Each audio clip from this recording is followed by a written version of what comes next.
Welcome to TDS studios. Hi friends, எல்லாம் சூப்பராக இருப்பீங்கன்னு நினைக்கிறேன். இன்றைக்கி ஒரு முக்கியமான விஷயம் நல்ல கவனமாக கூர்ந்து கேட்கணும். அப்போ தான் நம்ம எதிர்கால சந்ததியினரை நம்மளால் காப்பாற்ற முடியும். எங்கேயோ வரக்கூடிய புயல், என்றைக்கோ வரக்கூடிய விஷயங்களெல்லாம் நம்ம முன்கூட்டியே கணிக்கிறோம். அதெல்லாம் நம்ம திறமை தான், அதில் எந்த விதமான சந்தேகமும் வேண்டாம். நம்மளுடைய வீட்டுக்குள்ளேயே, நம்ம கிட்டேயே, வெகு அருகில் நமக்கு ரொம்ப வேண்டியவங்க நம்மளை மீறி வீணா போறாங்க அப்படிங்கிறத நாம ஏன் கணிக்க தவறிடுறோம் அப்படின்னு ஒரு டாக்டர் சொன்னாரு. வாட்ஸ்அப்ல பார்த்தது தான். ஜப்பான்ல இளம் தலைமுறையினர் அவர் என்ன சொல்றாருன்னா, நாம அப்படிங்கிறார், நம்ம வயசுல இருக்க இந்த தலைமுறை பரவாயில்ல, நம்ம குழந்தைகள் அந்த தலைமுறையும் பரவாயில்லை, அவர்களுடைய சந்ததிகள், நம்முடைய பேரன் பேத்திகள், அந்த மாதிரி ஒரு தலைமுறை வீணா போய் கொண்டிருக்கிறது அப்படிங்கிறார். நல்லா தானே இருக்காங்க பார்க்கறதுக்கு. ஆனால் ஒரு முக்கியமான விஷயத்த கவனமாக கூர்ந்து நீங்கள் அவங்கள வாட்ச் பண்ணுங்க. ஒருத்தருக்கு ஒருத்தர் பேச மாட்டேங்கிறாங்களாம்.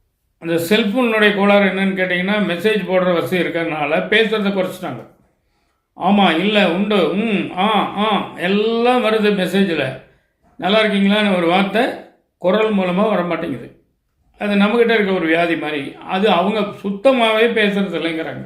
அதனால் அதனுடைய விளைவு என்ன அப்படின்னு கேட்டால், நாளைக்கு யார்கிட்டயாவது பேசுனா அது ஒரு பெரிய குற்றமாக கருதப்படுகிறது.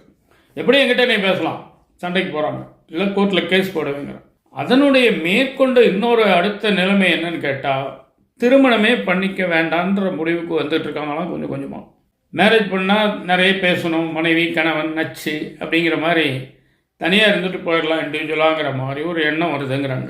இதனுடைய விளைவு என்னன்னு கேட்டிங்கன்னா, அரசாங்கம் ஒரு குழந்தை பெற்றா இப்படி சலுகை, 2 குழந்தை பெற்றா அப்படி சலுகைன்னு அவங்க சலுகை அறிவிச்சிருக்காங்களாம். எப்படியாவது பாப்புலேஷனை உற்பத்தி பண்ணணுங்கிறக்காங்க. நம்மெல்லாம் அந்த காலத்தில் நாம் இருவர் நமக்கு இருவர்னு வந்து, அப்புறம் நாம் இருவர் நமக்கு ஒருவர்னு வந்து, நாம் இருவர் நமக்கு எதுக்கு ஒருவருங்கிற மாதிரி எல்லாம் நிலைமை வந்துட்டு இருக்கு.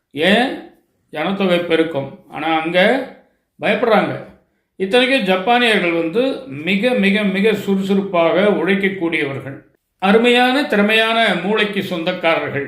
இல்லாட்டி அந்த மாதிரி எல்லாம் அணுகுண்டு போடப்பட்டு பெருத்த நஷ்டம் அடைந்து ஹீரோஷிமா நாகசாகி எல்லாம் தரையோடு தரையாக போய் மறுபடியும் 75 வருஷத்தில் எந்திரிச்சு நின்றுருக்காங்க அப்படின்னு சொன்னால் அவங்களுடைய உழைப்பை நம்ம பாராட்டணும். ஆனால் அந்த மாதிரி உழைப்பு உள்ளவர்களுக்கும் யானைக்கும் அடிசருக்கும் அப்படிங்கிற மாதிரி இப்படி ஒரு சிந்தனை வருது. அதனால் அவர் என்ன சொல்கிறார் அந்த கவுன்சிலர் அப்படின்னா, கவுன்சிலர்னா உங்கள் வார்டு கவுன்சிலர் இல்லைங்க, கவுன்சிலிங் கொடுக்கக்கூடிய ஒரு வல்லுனர். அவர் என்ன சொல்கிறாரு, நீங்கள் உங்கள் குழந்தைக்கு தமிழ் பேச சொல்லிக் கொடுங்க, புதியவர்கள்ட்ட கொஞ்ச நேரம் தொடர்ந்து பேசுறதுக்கு பழக்குங்க, உங்களுடைய குடும்ப பட்ஜெட்டை அவங்களுக்கு ஓப்பனாக சொல்லுங்கள், நம்ம எவ்வளோ பணம் வச்சுருக்கோம், அதில் நம்ம என்னெல்லாம் சாதிக்கிறோம், எப்படி திருப்தியாக வாழ்கிறோம் அப்படிங்கிறத அவங்களுக்கு சொல்லுங்கள். இதெல்லாம் சரியாக தெரியாதனால தான் ஐடியில் அங்கே இங்கே லட்சக்கணக்கில் சம்பளம் வாங்குறவங்க இஎம்ஐயில் மாட்டிட்டு முடிக்கிறாங்க அப்படிங்கிறார். அப்போது ஒரு பட்ஜெட் அப்படிங்கிறது நமக்கு தெரிஞ்சால் தான் நாம் அதை எப்படி செலவு பண்ணுறதுங்கிறது நமக்கு புரியும். ஒன்று. ரெண்டாவது, மனிதனுக்கும் மிருகங்களுக்கும் உள்ள முக்கிய வித்தியாசம் என்னன்னு கேட்டிங்கன்னா, இந்த பேசுகிறதும் சிரிக்கிறது தான்.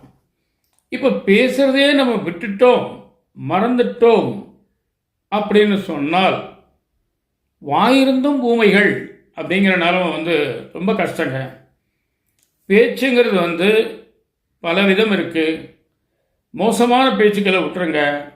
ஒரு கஷ்டத்தில் இருக்க மனுஷங்கிட்ட போய், டோன்ட் வரி, நான் இருக்கேன், கவலைப்படாத, கடவுள் பார்த்துக்குவார், நான் இருக்கும்போது நீ எதுக்கு கவலைப்படுற, வா பார்த்துடலாம், என்ன நடக்குது, போராடுவோம், முட்டி மோதி பார்ப்போம், நிச்சயமாக ஜெயிக்கலாம், கவலைப்படாத, காலம் பதில் சொல்லும், நாளை பொழுது நல்லதாக முடியும், இப்படி சொல்லி பாருங்க.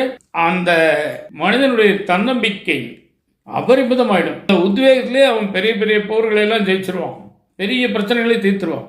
அந்த பேச்சே நம்மளை விட்டு போகுதுன்னு சொன்னால் யோசிக்கணுமா வேண்டாமா? நல்லா யோசிங்க, நல்ல முடிவுக்கு வாங்க. இதாக இன்னைக்கு விஷயம். நிச்சயமாக இந்த விஷயம் உங்களுக்கு பிடிச்சிருக்கும், பிரயோஜனமாகவும் இருக்கும்னு நம்புகிறேன். உங்கள் கருத்துக்களை எதிர்பார்க்குறேன். மீண்டும் அடுத்த எபிசோடு சந்திப்போமா? அதுவரை உங்களிடம் விடைபெறுவது உங்கள் அன்பன் டி. சண்முக சுந்தரம், போத்தனூர், கோயம்புத்தூர். நன்றி, வணக்கம்.